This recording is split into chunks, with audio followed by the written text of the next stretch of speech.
Martin? Martin, you gonna shut down the beaches on your own authority?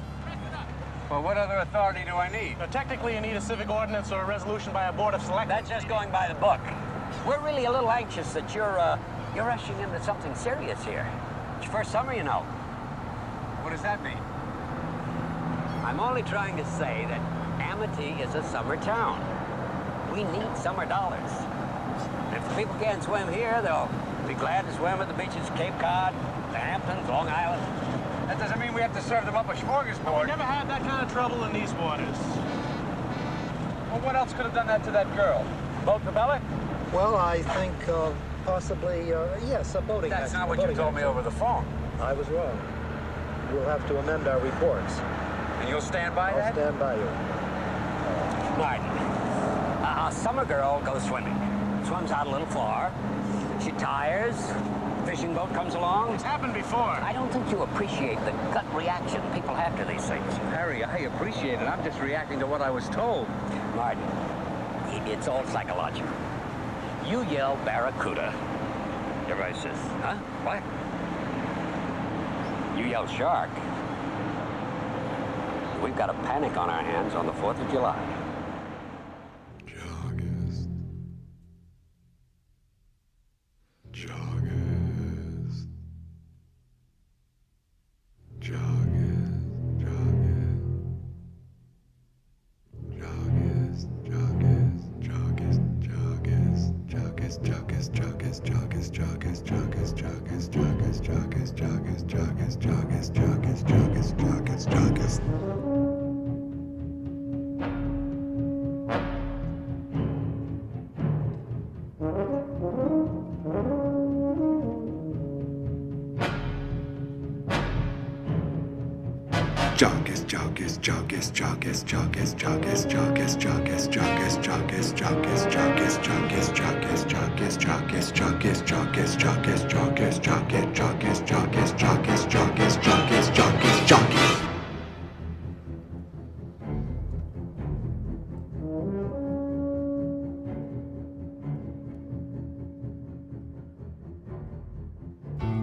JAWGUST is back once again. Jaws is 50, so I thought, my friends, for you to come with me as I go back to Amity. A 31-day podcast, talking 4 minutes of Jaws each day. It will be another month-long show for me, and I hope to see you there, 'cause JAWGUST is back again.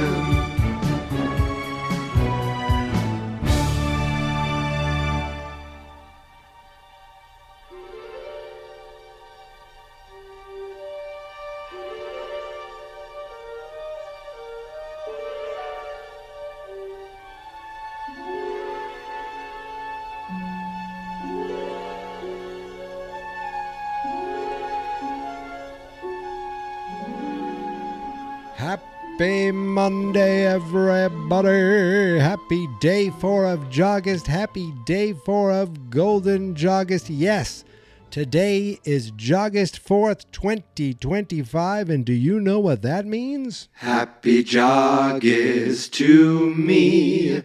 Happy JAWGUST to me.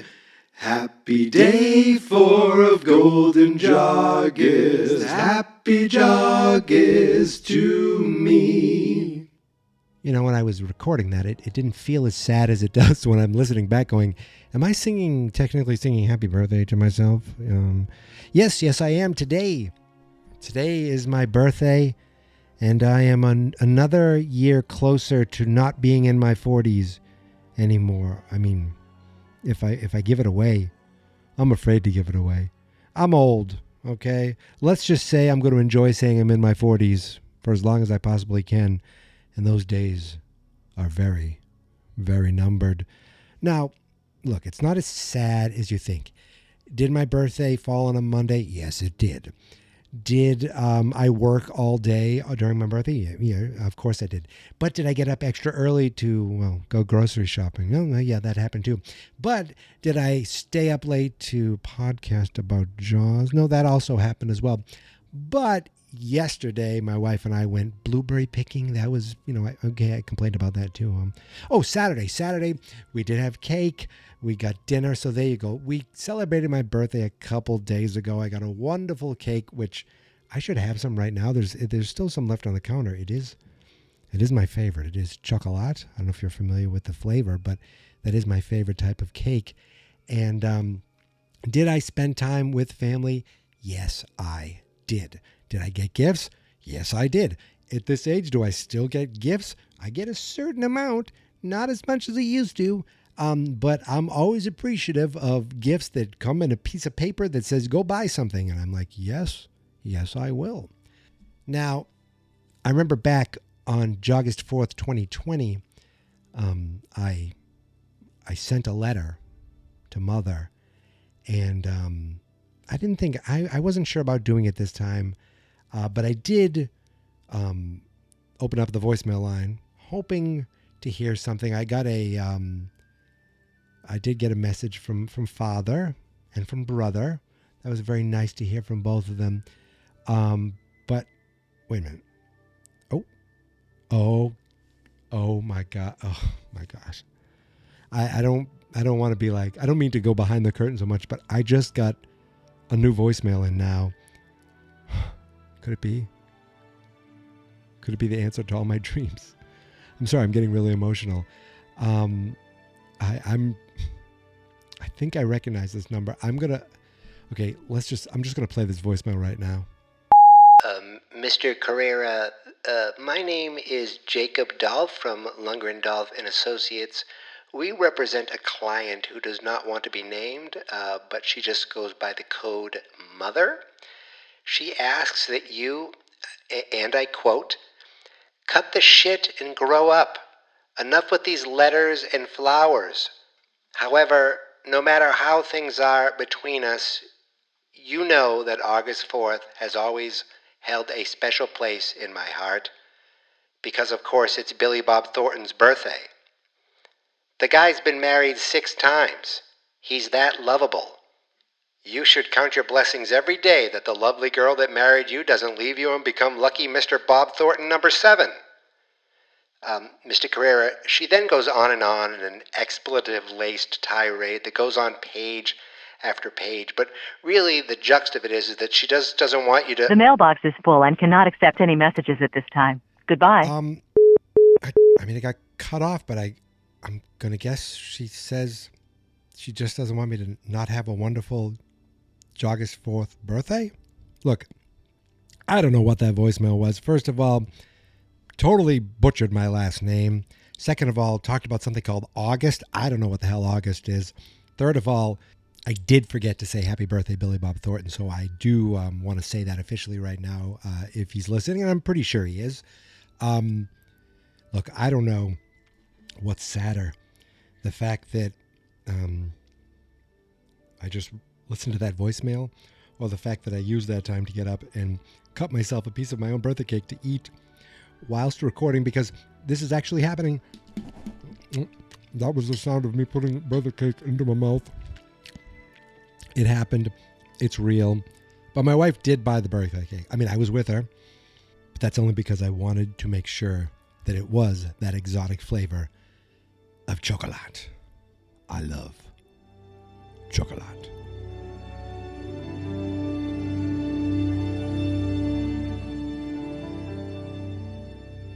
Imagine if that was the whole episode and you didn't hear from me anymore.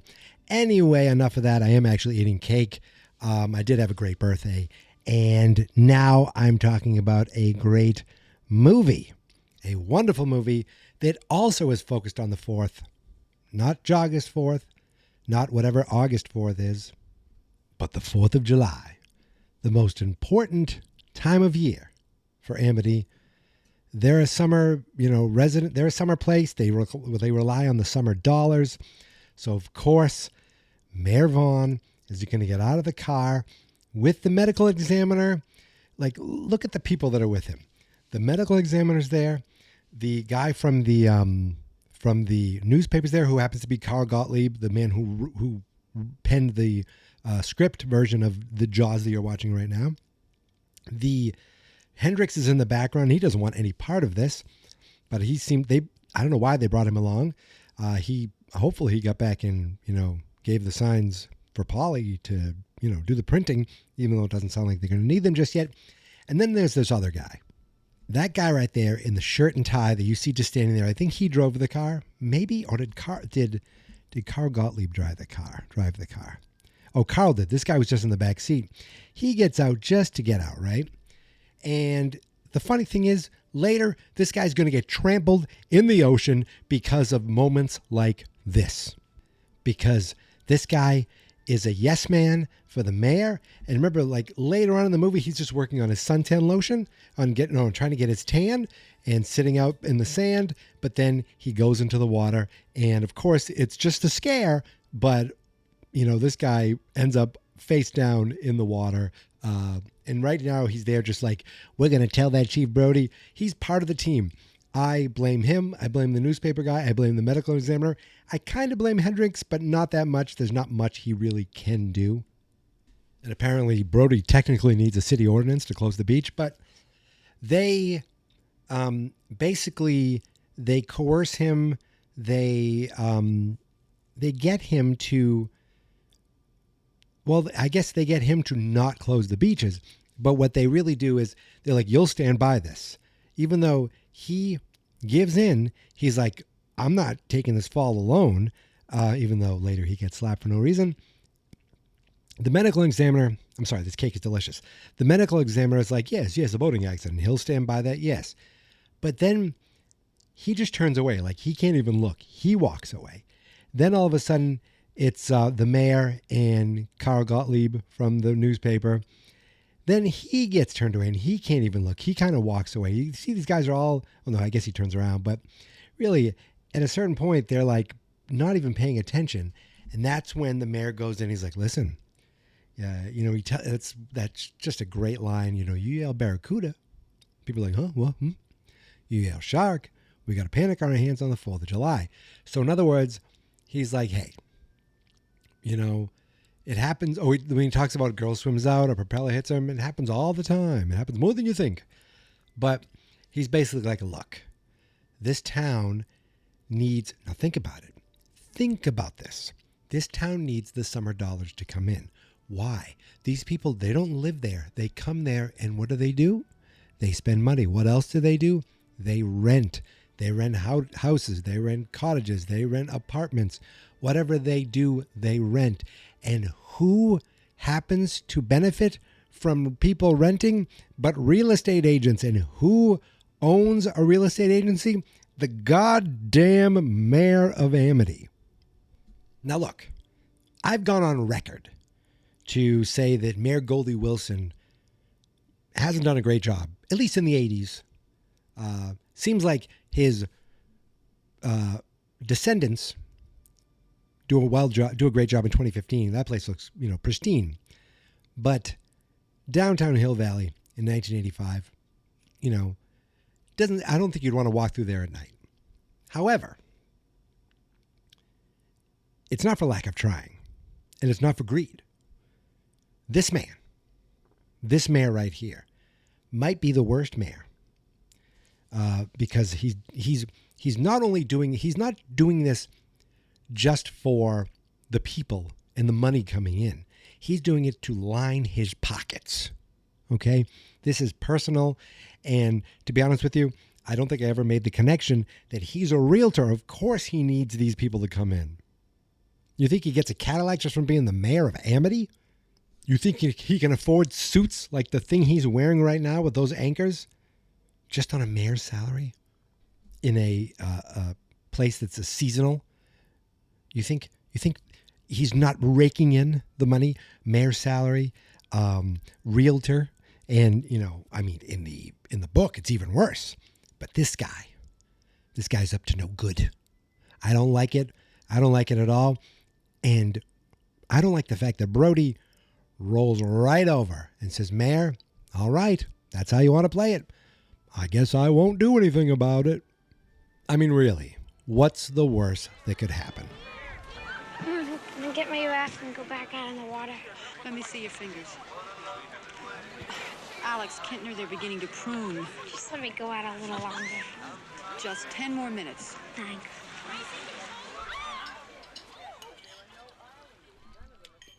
Oh, sorry, I was just finishing the cake. Wait, I'll put that down.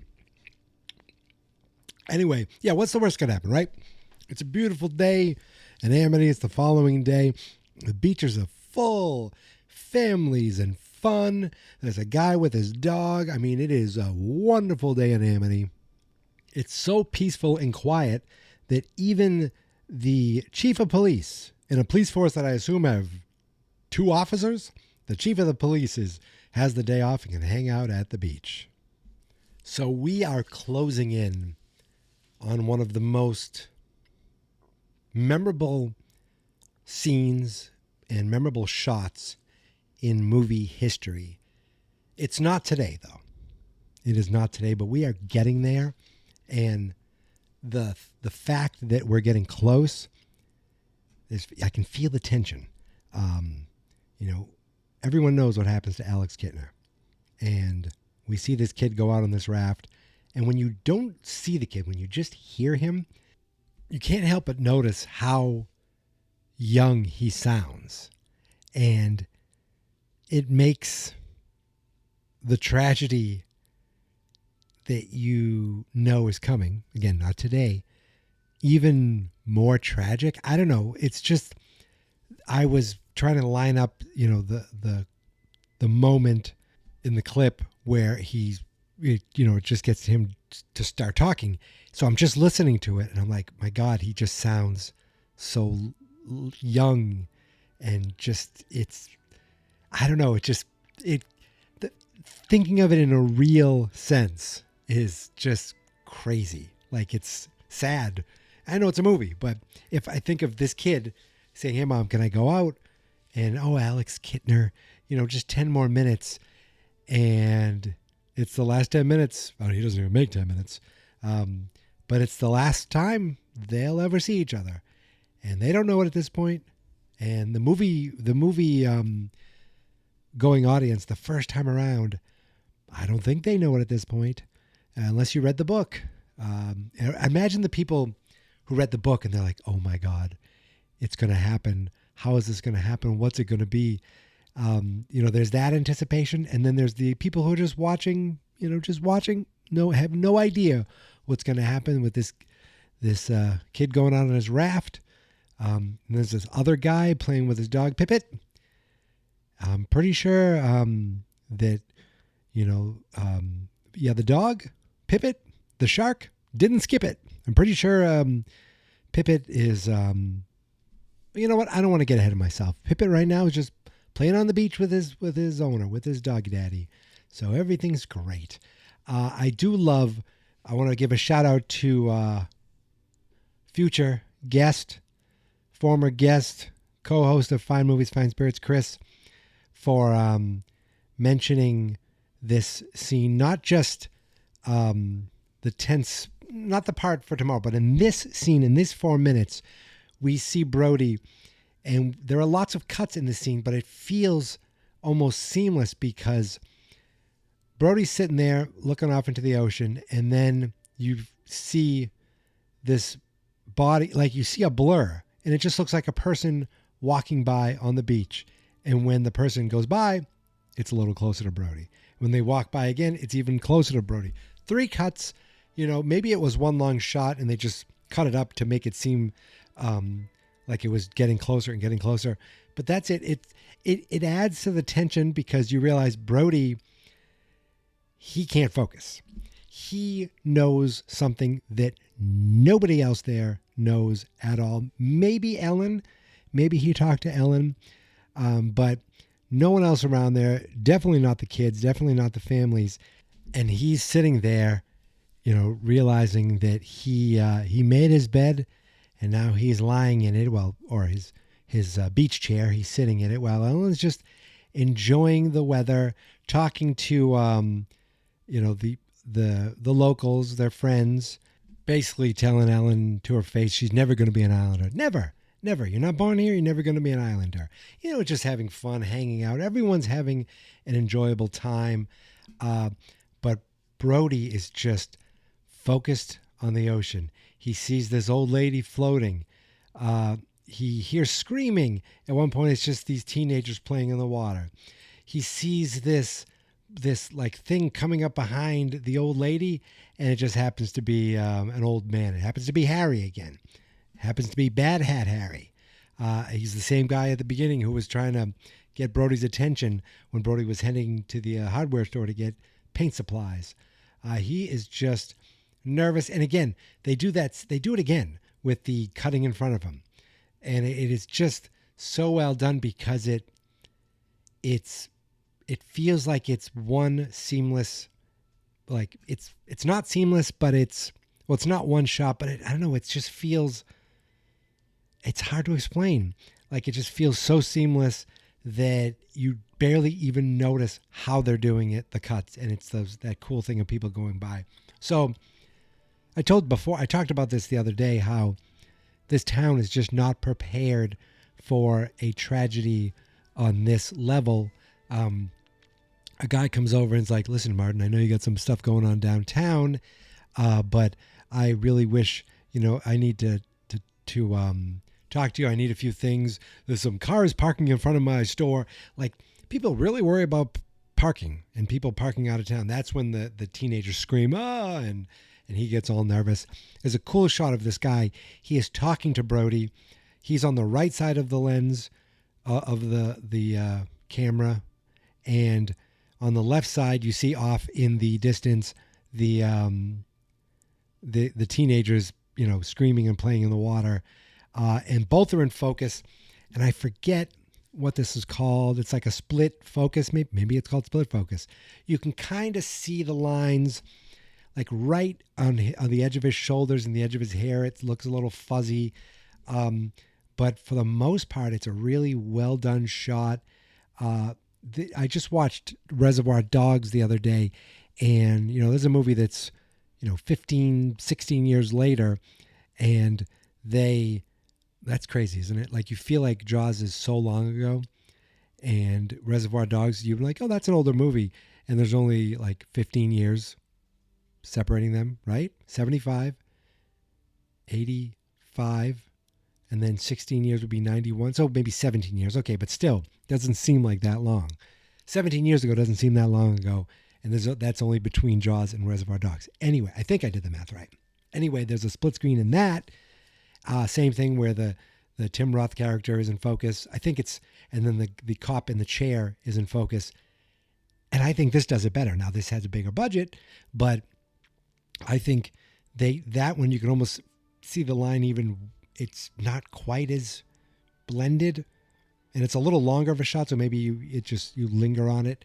But in this shot, I love that the guy's talking to him, and Brody, there's just a great moment where you just see the guy's shoulder, and Brody's eyes just lift above it, like he's not even paying attention to what this guy has to say, and the guy isn't paying attention to what Brody is thinking. Like, Brody jumps up and looks off, and he doesn't even blink, like, oh, what's the problem? What are you worried about?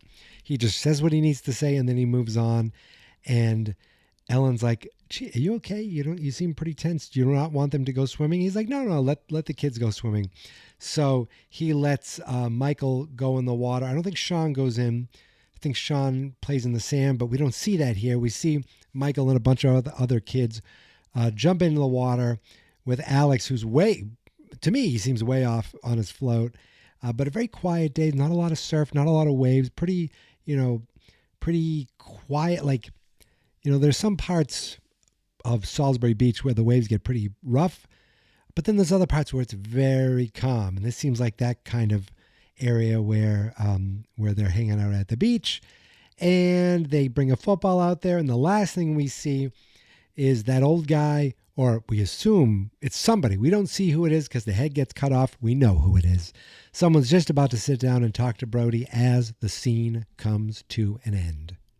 So these 4 minutes today, I like to think of as a lot of setup. Really, that's what, like, actually, after Chrissy was killed, after, they discover the body and the first, the report gets typed and sent in, from the original report says shock attack. That's all been setting up to tomorrow's segment. But this 4 minutes right here, it's like he wants to close the beach. The mayor says, nope, we really shouldn't do that yet. Let's not jump the gun. I think that's reacting a little too much here. We rely a little too much on these summer dollars, and people aren't going to come in if the beaches are closed. They'll go up to the beaches of Hampton, or did he say Jersey maybe? So we already know that the mayor's like, let's not close the beaches yet. And then this whole last ending is like a kid goes out in the water. Brody's nervous. Some people are playing in the water. Brody's nervous. There's teens bouncing around. There's an old lady. There's an old man in the water. And now his own son goes in the water, and Brody just can't focus. He can't relax. And I don't blame him. And yet I do blame him, because he allowed this to happen. Whatever's going to happen, nothing happened yet. But, come on, we all know what's going to happen tomorrow. And this 4 minutes is just, it's about as tension-filled as you can get when it's not like a thriller. I don't know what to say. It's not like someone's being held at gunpoint at this point. Nothing's happened. And that's the tense part. That nothing has happened, and yet you see this guy who cannot relax, who you can't even carry a conversation with someone. He's just staring off, and he's probably second-guessing himself every second, just praying, let me get through today, let me get through tomorrow, let me get through, a couple more days, get through the 4th, then maybe we can close the beach and send someone out there. He's just, or maybe we don't have to do anything, but he's just praying that he can get through a couple days, and I don't even think he can get through a couple minutes. But that's not today's problem. That is for JAWGUST 5th. So I think that's it. I think we nailed it. We got a great moment of a great line, one of the most memorable lines in the movie. Barracuda, huh? What, huh? You say shark. So that's a great introduction to the mayor and really his priorities. And then we get this setup on the beaches. It's getting tense. It's getting tense. We're starting to get into the action. If you watch this, all at, in one long movie, we're just, 15 minutes in, thereabouts. And, this movie wastes no time getting to the action. But I'm going to waste time, because the action, the real action, the scary action, the violent action, the deadly action, that's tomorrow. And I hope you can join me then. But until then, you can follow me on all the socials, mostly Blue Sky at Geek Mentality. Instagram, though, as well. And Threads, I'm there. On TikTok, it's Geek Mentality Mike. Our Facebook page is Fans Not Experts. The YouTube channel is also Fans Not Experts. Well, that's because the website, where JAWGUST and Golden JAWGUST and Geek Mentality and every podcast I do lives at fansnotexperts.com. So that's it. I'm done. I'm another year older, and JAWGUST is another day older. And as for that so-called voicemail you heard earlier, it got cut off, so I really don't know what the point of it was. Didn't even get the last name right, so maybe it wasn't even for me. And I'm thinking, you know what I could do? Maybe if I should maybe write a letter just to see if I can get some clarification on a few things. I don't know, just a thought. Anywho, I'm done. I'll be back tomorrow. I hope you will be back tomorrow as well. But until then, the beaches are closed. See, I tried to make that a thing, and I think I forgot to do it yesterday. But I remember today, I will see you tomorrow, but until then, thank you for listening, thank you for subscribing, and here is my theme song. This is my podcast, I made it. Geek Mentality's what I named it. And I think you should listen and subscribe, 'cause I'm kinda funny and awesome. I think that I'm worth your time, and I'm kinda handsome. My mom says, please listen and please subscribe.